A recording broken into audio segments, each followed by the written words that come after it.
You need to explain how the four-dimensional genome with overlapping codes and chock full of information came about. And these types of examples that you're providing me, they're just not suitable. They're just not sufficient for molecules to man evolution. You can believe, obviously, that, say, a banana I plant. think selection pressure. Sorry, I thought you were done for a second. It stalled. No, I no, think yeah, that selection pressures go ahead. in the past were, I think they were far stronger. And that's the answer that, that's given. Obviously, that isn't actually accurate. It's actually there's no selection pressure, and if we're going back to the genetic entropy, that's going to stop this accumulation of mutations. If you look at the fossil record, I mean, once it starts being significantly dangerous to the organism, then that gets stopped. With humans, it's just like, if the trait isn't severely deficient enough, then you just continue on with your life. but the thing is, Kill you. it's the neutral mutations. It's the one that natural selection can't act upon. Those are the ones that over time are building up into our genome. Those are the ones that aren't being recognized, and those are the ones that are degenerating us. What would you say then? Because obviously you said you're a fan of R and Ra and all this. What is your go-to number one evidence or evidences for large-scale evolution? Like, what are your best evidences for it?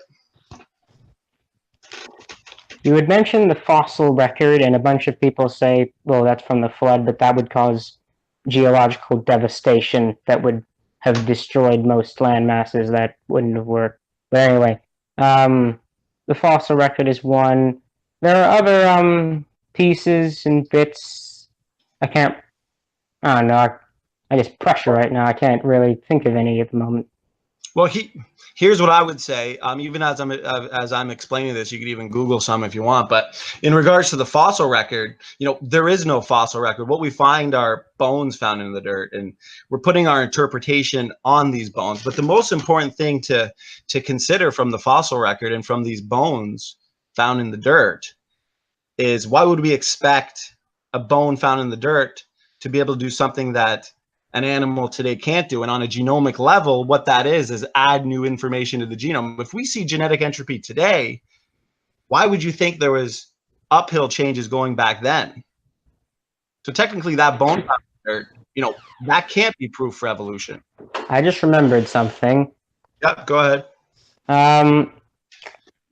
So I think your main argument, the big thing, kind of boils down to, are we all genetically deteriorating at a rate where we would all perish if evolution was true? Yeah, I would say that's consistent with the biblical model, because that's what the Bible teaches, that we're all decaying. And that's what we see in science. So yeah, that's technically my stance. And yeah. Now, obviously, you don't have to believe that, but as a biblical creationist, all the observable and operational evidence that I see points to that, because the Bible says we're degenerating. When God removed some of his sustaining power, I'm familiar. You don't need to have to repeat that part. He removed his power, and therefore we're not getting holy energy, I suppose. So exactly. So genome deteriorating. how is that consistent with evolution, right? Because if we started off as a single-celled organism, moved up to a multi-celled organism, and then a fish, amphibian, reptile, mammal, bird, human, I mean, these require massive and novel amounts and increases in genetic information, but all I see is a loss of information. I see genetic entropy. I mean, how can this type of evolution be true? Kobe, help me out. I mean, just pretend I want to believe it. Like, what could you say that could prove such a thing?